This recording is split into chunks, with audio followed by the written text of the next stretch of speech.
कक्षा 12 इतिहास की कक्षा में आपका स्वागत है। विद्यार्थियों, आज हम मानचित्र से संबंधित अभ्यास करते हैं। अध्याय 1 ईंटें, मन के बस्तियाँ व साथ ही अन्य अध्यायों से संबंधित महत्वपूर्ण स्थलों का हम मानचित्र पर अध्ययन करेंगे। तो आइए विद्यार्थियों, मेरे साथ जुड़िए और आज का अध्ययन कीजिए। अध्याय 1 ईंटें, मन के बस्तियाँ। इस अध्याय के जो महत्वपूर्ण स्थल है वह इस प्रकार है, इन्हें हम मानचित्र पर देखेंगे। मुख्य रूप से हड़प्पा, मोहनजोदड़ो, कालीबंगा, लोथल, धोलावीरा, बनावली, राखीगढ़ी, बालाकोट, नागेश्वर, शोरतुगई, चन्नूदड़ो, आलमगीरपुर, मांडा, सूतका गेंडोर और देमाबाद। इसके अलावा भी हम अन्य महत्वपूर्ण स्थल भी देखेंगे। आइए मानचित्र पर देखते हैं। विद्यार्थियों, आप दिए गए मानचित्र में देख सकते हैं कि भारत की सीमा से ऊपर की ओर जहां अफगानिस्तान स्थित है, वहां पर जो महत्वपूर्ण स्थल है वह है शोरतुगई। जैसा कि हम जानते हैं शोरतुगई क्यों प्रसिद्ध था। शोरतुगई हड़प्पा काल में यहाँ पर नहरों के लिए प्रसिद्ध था। आइए अन्य स्थलों को देखते हैं। हड़प्पा प्रमुख स्थल है, आप मानचित्र पर देख सकते हैं। भारत के समीप भी पाकिस्तान में हड़प्पा की स्थिति है। हड़प्पा से जब हम दक्षिण की ओर जाते हैं तो वहाँ पर महत्वपूर्ण स्थल है मोहनजोदड़ो। मोहनजोदड़ो से दक्षिण में स्थल है चन्नूदड़ो। चन्नूदड़ो हड़प्पा सभ्यता में मनके बनाने के स्थल के रूप में प्रसिद्ध था। साथ ही यहाँ से और दक्षिण में समुद्र के पास में अरब सागर के तट पर स्थित है बालाकोट। बालाकोट शंख से बनी वस्तुओं के लिए प्रसिद्ध था। इसके अलावा हड़प्पा सभ्यता का सबसे पश्चिमी स्थल था सूतका गेंडोर।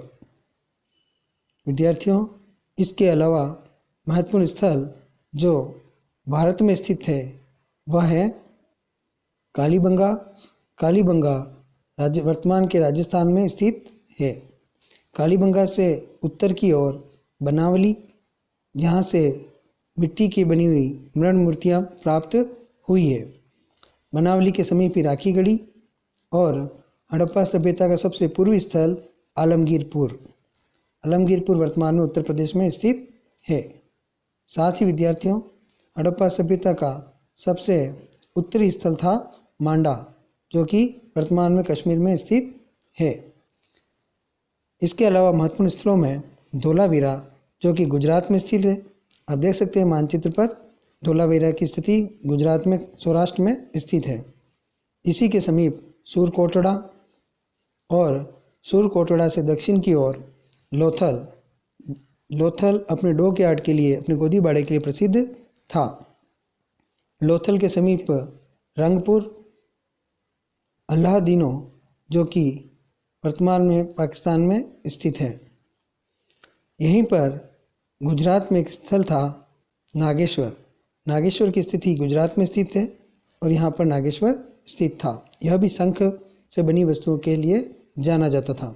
विद्यार्थियों, इस प्रकार हम देखते हैं कि हड़प्पा सभ्यता में ये जो स्थल हैं सभी महत्वपूर्ण हैं और आपके परीक्षा की दृष्टि से ये पूछे जा सकते हैं। इसी में एक और स्थल है जो कि वर्तमान में महाराष्ट्र में स्थित है, वह स्थल है देमाबाद। देमाबाद हड़प्पा सभ्यता का सबसे दक्षिणी स्थल माना जाता है। विद्यार्थियों, इस प्रकार हमने हड़प्पा सभ्यता के प्रमुख स्थलों का अध्ययन किया। अध्ययन को आगे बढ़ाते हैं।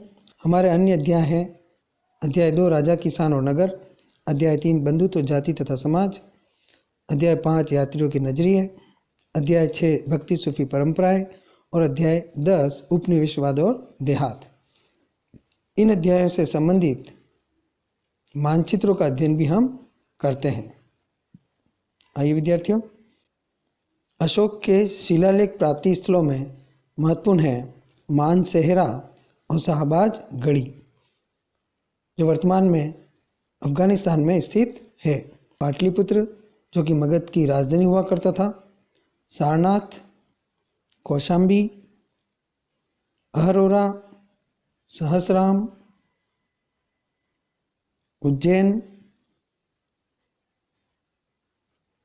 सांची, गिरनार पर्वत, बेराट, भाब्रू, कलिंग। अशोक का कलिंग में युद्ध होने के पश्चात उसने युद्ध नीति को त्याग दिया था। सोपारा, मास्की, उदयगोलम, ब्रह्मगिरी, चोल राज्य, पांड्य राज्य, केरल पुत्र क्षेत्र। इस प्रकार विद्यार्थियों, यह कुछ महत्वपूर्ण स्थल हैं जो हमें मानचित्र में इनकी जानकारी होनी चाहिए। इतिहास के विद्यार्थियों को इनका ज्ञान अवश्य होना चाहिए। और अन्य महत्वपूर्ण स्थलों में हम देख सकते हैं राजगृह, राजगृह को राजगिरी भी कहा गया है, गया, प्रयाग, मथुरा, इंद्रप्रस्थ, उज्जैन,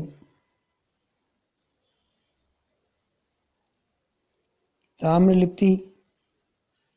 अध्याय 6 में भक्ति सूफी परंपरा से संबंधित कुछ महत्वपूर्ण स्थल इस प्रकार हैं। दिल्ली में शेख निज़ामुद्दीन औलिया की दरगाह स्थित है।